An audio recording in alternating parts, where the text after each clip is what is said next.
Over the river and through the woods to grandmother's house we go. You remember seeing that? Oh my goodness. When you go places in Costa Rica, let me just tell you, get the details, okay? Get the details. Oh, I'm having a cup of tea just to relax. Oh my gosh.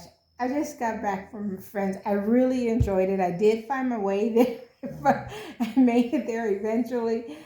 But a friend invited me for lunch. It was so nice. I had not been to her house. I knew she lived up in the mountains. And I knew it was off the road, but I didn't ask any details. I just figured I'll find it. Oh, so I took off driving and I got to where it told me to turn. And there was a quadricycle, a man sitting there in the exact spot where I needed to turn. And so I asked him if that was where her house was, and he didn't know who I was talking about. And he says, well, there's another entrance. And I said, well, the GPS is telling me right here, so I guess I'll go with what it's telling me. So I turn. So then it tells me, okay, yeah, go ahead. And then your house that you're looking for is on the right. Well, it wasn't very far in, and I knew our house was in, but it insisted it was on the right. So there were some guys walking down the way, and so I thought, well, let me just go ahead and ask them. And I said, is this, where a person, Matcha, lives, someone who's kind of blonde hair, where she lives? And they go, no, because we're working on that house. And so, no, that description doesn't fit that name or description. Okay, so I started calling her when I was up on the main road because I wasn't quite sure that was my entrance. And she didn't answer, and she didn't answer, and she didn't answer. And I'm like, and you never know if it's internet or if they're just not close to the phone or what. So they said, all right, that's not the house. And I thought, okay, it's telling me 90 meters more. So as I was talking to him, it told me 90 meters more. So I got down 90 meters, right, down a little bit on this gravel road, which with my car, I've never tried driving on a gravel road either. So I didn't know really how much clearance it had. So I go down, I get down to a point where it looks like I'm at the end, because they told me it's probably right down there. Get down to that point, it says, you have arrived. This is your destination on the right. So thankfully, there was a guy who was walking his dogs. And so I asked him, is this where my friend lives? And he goes, no, that's not the description of the person who lives there, and that's not the name. So I was like, okay, now what? So I'm calling and calling, still no answer. So he calls, thankfully it was nice, and he calls to the people. So I talked to the guy at the top of the road, these three guys that were working, this guy who's walking the dog. Now he's got to ask the homeowner of the house that said was my destination. So he came up to the road and he didn't know the name that I was asking for.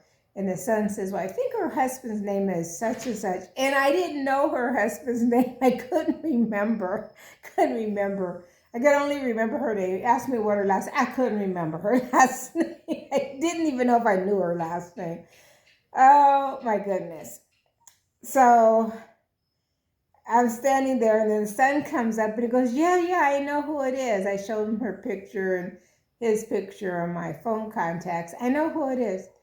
And so the father says, I'll send my son with you. So now I have to put the young man, he's 18, in my car to drive down this mountainous road.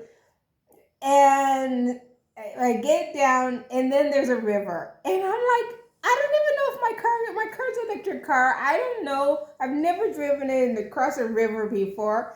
And so he gets out of his car, out of my car, to go to guide me through the river to make sure I don't bottom out on a rock. So I'm going down this, just like, what do I do? And I'm turning around. If I could possibly have turned around, I just, what am I doing? So we get across the river, thankfully, with no problem. Only a minor heart attack. Get across the river.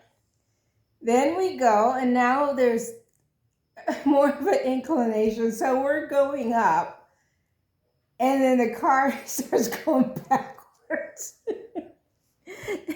And so I'm like, now what do I do? Because it's really inclined and rocky going back. And so he's like, you can do it, you can do it. And I'm just having the most pleasant conversation with this young man, just about his goals and why he and his father both spoke perfect. His father perfect English, and his English was quite good. So even though they're from Costa Rica. So, and I was talking to the father initially in Spanish, and he goes, you speak English, don't you? And so he just flipped into English, thankfully. And I mean, we're way out. And perfect English. And so anyway, we get in there, he stays in the car with me, and he's like, you can do it. So I just rolled back a little bit and then just put a little gas on it. And then we got up over, and my tires, by then I was burning rubber. So the car was just smelled of rubber. And matter of fact, when I saw the guy with the dog, he's the one who kind of has said, your car, are you burning something? I'm like, oh no, I don't know. He says, I can smell. So probably I had been burning rubber coming down already. Probably going to have to replace my tires. So we get up, and so we meet some more people who are walking, and they didn't know who were looking for her either. But the young guy, he was certain. And by then, my friend, she called, and she says, well, you're really close. Just keep going. And she said, there's a little bit of the road is a little ugly, but you can make it up. And I'm like, no. So I just parked my car. The guy helped me just make a U-turn, park my car, and left it there. And then I walked up the rest of the way. My only regret is I had thought about putting my hiking boots on, but I thought, no, I'm sure it's fine. I'm not going to need hiking boots. Yes, I did. I needed my hiking boots, and the kids were like, I thought those were hiking boots. No, those are tennis shoes. Those are walking tennis shoes. And so I just made my way up. He carried my treats that I had brought, for snacks up there, and helped me and delivered me to her house. And we had quite a lovely time. But that trip, up the road and getting down to her house, it took me 45 minutes. And I was like, why is she not looking for me? Why is she worried? She probably knows I figures, she's always late anyway, or that's just typical or something. But anyway, she was, it was very nice, lovely time. I very much enjoyed it.